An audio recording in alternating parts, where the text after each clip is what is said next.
Czy przeciętnego polskiego emeryta stać dzisiaj na to, żeby na przykład zimowe, chłodne miesiące spędzać w ciepłej Hiszpanii na wybrzeżu na przykład Costa Blanca, a na lato wracać do Polski, ponieważ lato najpiękniejsze jest w Polsce. Costa Blanca to raj dla emerytów. Tutaj spędzają jesień życia Anglicy, Francuzi, Niemcy, Skandynawowie. Coraz więcej Polaków. Czy osiągnęliśmy już jako społeczeństwo taki poziom życia, że możemy dołączyć do tych państw, do tych krajów, które właśnie tego typu model w dużej mierze wybierają? W jakiej wysokości emerytura pozwala ci pomyśleć o tym, aby spędzać jesień życia w Hiszpanii? W tym filmie postaram się odpowiedzieć na pytanie, jakie minimalne dochody musi mieć para emerytów, powiedzmy młodych emerytów, którzy dopiero co przeszli na emeryturę, pracowali po 40 lat i w końcu zasłużyli na emeryturę. Południowa Costa Blanca jest jednym z najtańszych regionów hiszpańskich, a jednocześnie regionem, który naprawdę daje bardzo dużo. Daje piękną pogodę, piękne słońce.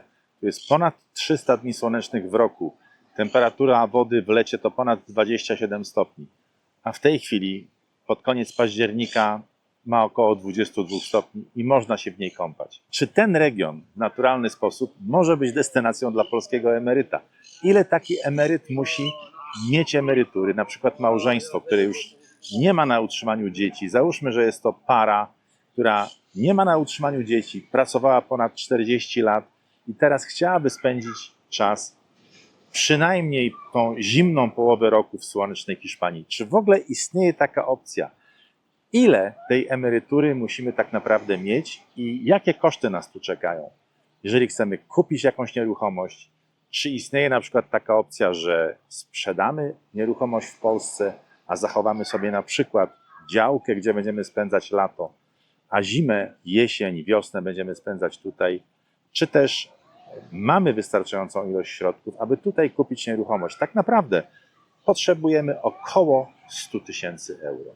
Przyjrzymy się oczywiście cenom nieruchomości i wszystkim kosztom, które są związane z tymi nieruchomościami, takie jak na przykład media, podatki wszelkiego typu, czyli utrzymanie takiej nieruchomości przez cały rok, a także utrzymanie nas, to znaczy koszty wyżywienia i na przykład koszty, które są związane z pobytem tutaj. Czy one są porównywalne do polskich, a jeżeli się różnią, to o ile? Na tym wielkim placu, który tu widzimy, tuż przy brzegu morza, wkrótce będą wyrastać nieruchomości, apartamentowce. Boom budowlany w Hiszpanii jest faktem. Buduje się wszędzie i buduje się dużo. Ale czy grozi nam bańka?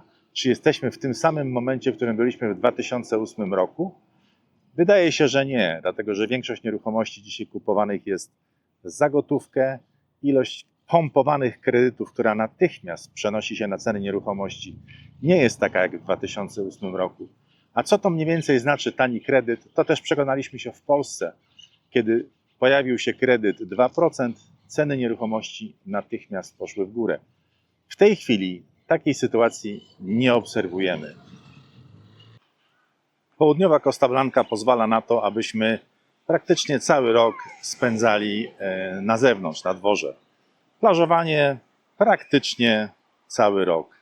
W styczniu mamy tutaj temperatury około 17-18 stopni, a nierzadko zdarzają się temperatury 25 i więcej.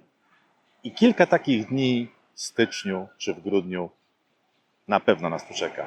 W związku z tym mamy możliwość plażowania praktycznie cały rok.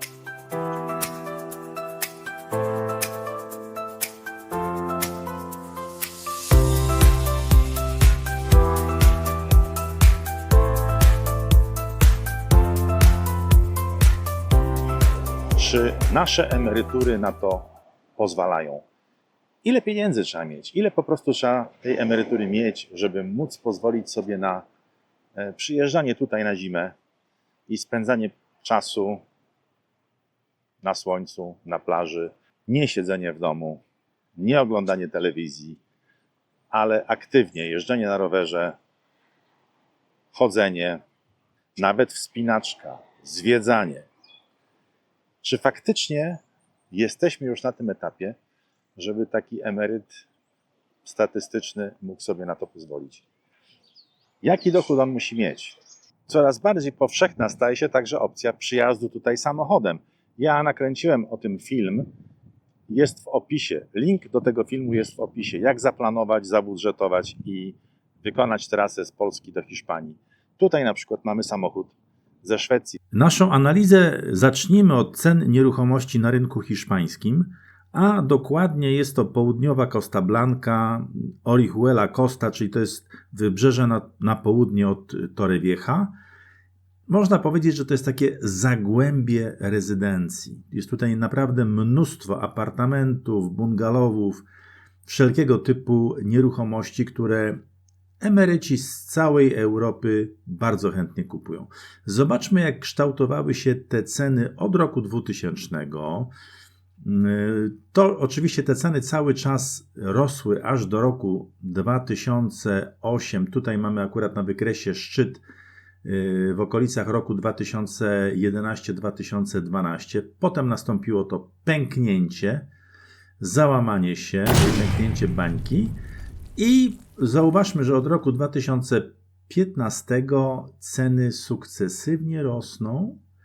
W tej chwili one już przekraczają te poziomy, które były w roku maksymalnie, tak, czyli w roku 2012. Jednak musimy na to spojrzeć w taki sposób, że między rokiem 2008 a 2023 skumulowana inflacja w strefie euro, dokładnie w Hiszpanii, to jest około 50%, niecałe 50%, dokładnie 48%.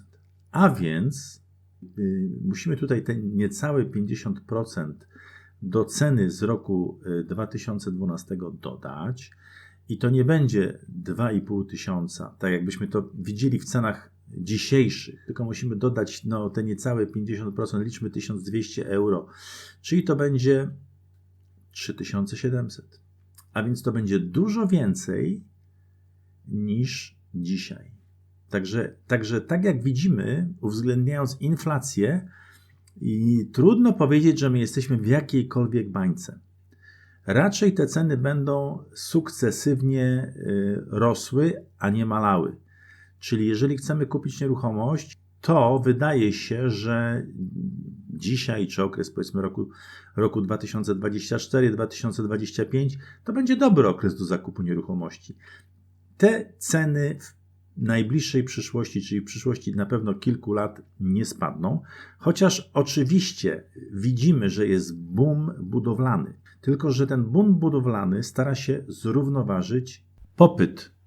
Popyt bardzo wzrósł. W związku z tym muszą się budować nowe nieruchomości, no właśnie po to, żeby nie było jakiejś bańki cenowej, po to, żeby te ceny nie poszybowały bardzo wysoko. Dlatego w tej chwili na każdym kroku widzimy budowanie nowych nieruchomości, nowych apartamentowców, nowych bungalowów, szeregowców. Tego naprawdę jest mnóstwo. Jak spojrzymy tutaj z góry, to widzimy mnóstwo budów praktycznie na terenie, który już ma mnóstwo jak gdyby nieruchomości. Tutaj niewiele działek pozostało wolnych, a wszystkie są w tej chwili zagospodarowywane. Ten wielki plac, który widzimy na dole, on stał przez kilkanaście lat odłogiem. On był uzbrojony, ale przez kilkanaście lat tu się nic nie działo. Rosły po prostu chaszcze. W tej chwili on jest wyczyszczony, są drogi i będzie budowa nowych nieruchomości. Jak wynika z naszej analizy, hiszpański rynek nieruchomości nie znajduje się w tej chwili w żadnej bańce. Owszem, jest bardzo silny popyt, ale ten popyt jest równoważony boomem deweloperskim, który w tej chwili w Hiszpanii ma miejsce. A w poszukiwaniu bardzo dobrej lokalizacji i bardzo rozsądnych cen dotarliśmy do miejscowości Guardamar de la Segura. Nazwa tej miejscowości bierze się od rzeki Segura, której ujście jest tutaj niedaleko stąd. A ta rzeka jest bardzo ważna, ponieważ ona nawadnia tutaj okoliczne pola i dzięki temu kwitnie tutaj rolnictwo. Notabene źródła tej rzeki są w górach na granicy z Andaluzją, a wycieczka w tamtym kierunku do źródeł jest absolutnie fantastyczna, a po drodze można jeszcze zwiedzać piękne miejscowości, na przykład takie jak Caravaca de la Cruz. Ale zatrzymajmy się tutaj przy tej miejscowości, ponieważ tutaj za mną jest kompleks apartamentowców, gdzie można kupić mieszkanie w cenie około 73 000 euro.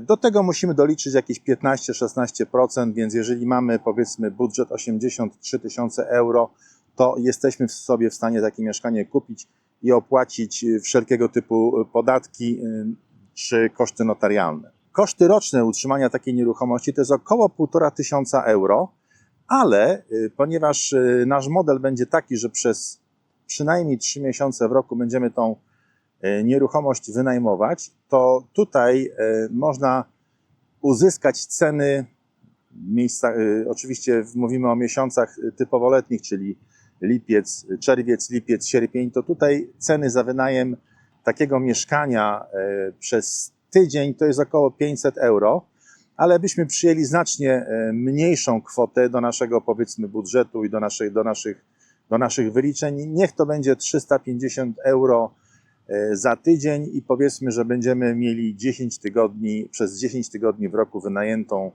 tą nieruchomość, więc na plusie możemy wpisać sobie tutaj 3,5 tysiąca euro za wynajem. Natomiast jak będą wyglądały całe nasze koszty, koszty prądu, czyli wszystkich mediów, oczywiście koszty naszego wyżywienia, koszty naszego pobytu, zaraz do tego przejdziemy. Ujście rzeki Segura to nie tylko piękne miejsce na spacer, ale tam przychodzą również wędkarze. Jest to wspaniałe miejsce do wędkowania. Jesteśmy właśnie przy ujściu rzeki Segura. Tam kawałeczek dalej jest przepiękny port, tam są restauracje, znakomite ryby. Tutaj też jest idealne miejsce dla wędkarzy, którzy tutaj przychodzą i łowią sobie rybki praktycznie przez cały rok. Jest to bardzo sympatyczne, bardzo spokojne miejsce na wycieczki, na spacery, na łowienie rybek. A w tamtym kierunku wzdłuż morza ciągną się dzikie wydmy, które są pod ochroną i jeszcze kawałeczek dalej przepiękne plaże, które ciągną się kilometrami. Przejdźmy do naszego wyliczenia w takim razie i zacznijmy od mieszkania. Tutaj akurat mamy sytuację taką, że w tej kwocie 1520 rocznie jest prąd i woda, a więc nie musimy dodawać ogrzewania, nie musimy dodawać innego zużycia prądu, to już tutaj mamy.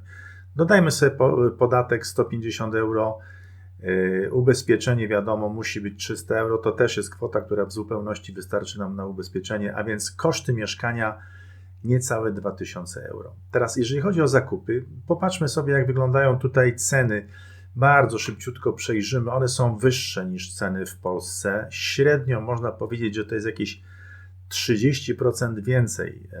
Natomiast tak, no to się bardzo różnie rozkłada. Mogą być produkty, które są tańsze, na pewno będą produkty, które są droższe.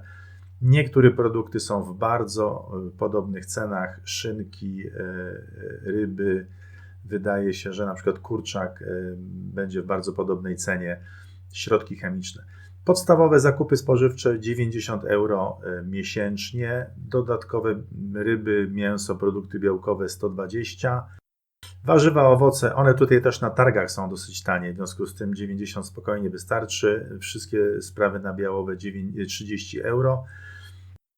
Chemia, napoje 60, niecałe 400 euro powinno nam wystarczyć. Rocznie, przepraszam, na 9 miesięcy to jest te 3510. Dodajemy 500 euro na wszelkiego typu podróże. Będziemy przecież chcieli przyjechać też co jakiś czas do Polski. Po stronie wydatków mamy 6000, po stronie dochodów, tak jak wcześniej mówiłem, te 10 tygodni wynajmu 3500, to też jest bardzo bezpiecznie policzone, po bardzo niskich cenach według mnie policzone, więc mamy ten dochód zagwarantowany, a więc potrzebujemy dodatkowo 2500 na 9 miesięcy. Jeżeli to przeliczymy na złotówki, dodamy dla bezpieczeństwa 1500, tak, bo nie było odzieży, Przeliczmy to na złotówki na miesiąc. 1915, niecałe 2000 na 2 osoby. To jest kwota na 2 osoby.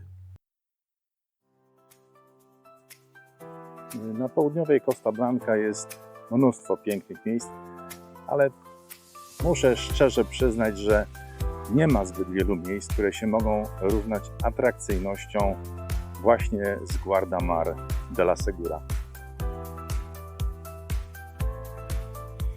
Mamy tutaj piękne plaże, morze, mamy parki, właśnie takie zacienione miejsca, gdzie możemy jeździć na rowerze.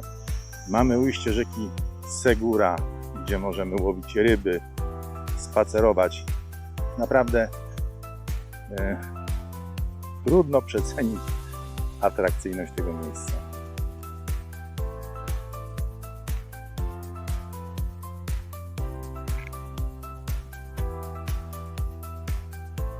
Tutaj taka piękna nadbrzeżna aleja. Po lewej, po prawej mamy właśnie takie naturalne środowisko.